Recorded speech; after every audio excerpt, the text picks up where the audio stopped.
Stage 1. Curiosity. As we grow up, it's very natural to be curious about our bodies, the bodies of others, and human sexuality in general.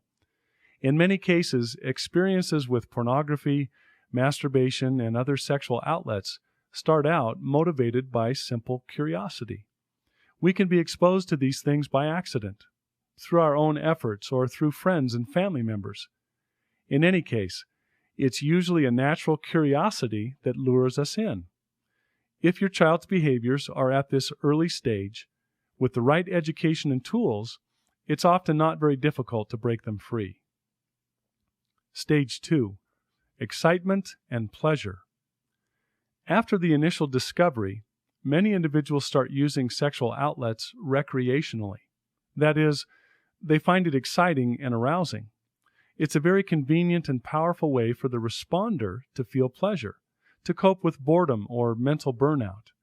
In fact, pornography viewing, masturbation, and other sexual outlets mimic real sexual intimacy and trigger the brain into releasing powerful neurochemicals like dopamine and endorphins, producing a rush or a high. Again, with the right education and tools, an individual in this stage can quickly make some positive progress. Stage 3. Self-medication. Sexual outlets and behaviors release the same kinds of neurochemicals commonly experienced with illicit street drugs, alcohol, and prescription drugs. What starts out as recreational use can quickly lead to an escalating drug of choice for self-medication, escape, and a rush or high. Over time, the responder learns that the quickest, easiest, most potent solution for feeling emotionally blasted, things like anger, stress, boredom, or loneliness, is a sexual outlet. Once in this stage, the individual usually needs to go through a detox period and create some boundaries so the brain can get a break from the neurochemicals and start responding to normal, healthy pleasure experiences. In this stage, change takes longer, but with consistent effort, freedom from unwanted behaviors can be achieved. Stage 4. Dependency. When pleasure is easily and instantly accessible, can be produced on demand, and experienced repetitively, for example, internet pornography or online sex coupled with masturbation, it can become addictive very rapidly. As a person repeatedly uses sexual outlets as their primary strategy for pleasure, escape, and coping, their responder begins to believe that this is the way to deal with the stresses of life. They can get to the point where sexual outlets and behaviors become a central focus in their life. Their thoughts become dominated by sexual images, urges, and fantasies. Increasing amounts of time, effort, and energy are expended on anticipating and preparing for their sexual outlets, engaging in them, or fighting the urge.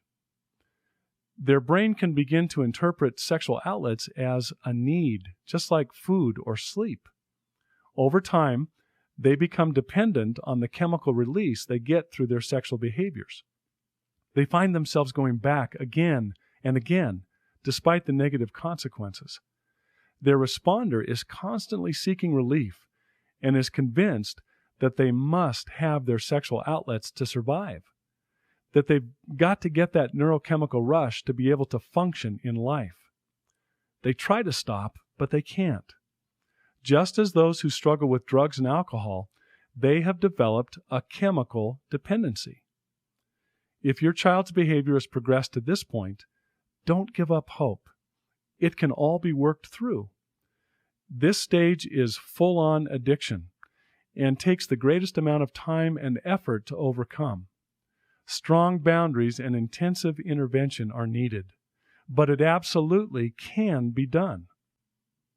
There is a good chance that in addition to Candeo, you may need to seek assistance from a counselor or therapist with expertise in this area. The good news is that the brain is neuroplastic, meaning it is moldable and changeable. Addiction circuitry can shrink and be replaced with healthy behavior circuitry. In this way, The fact that the teen or young adult brain is not yet fully developed is actually an advantage. While an adult brain is still very neuroplastic, the teen or young adult brain is even more so, and responds very well to the principles and tools of brain change.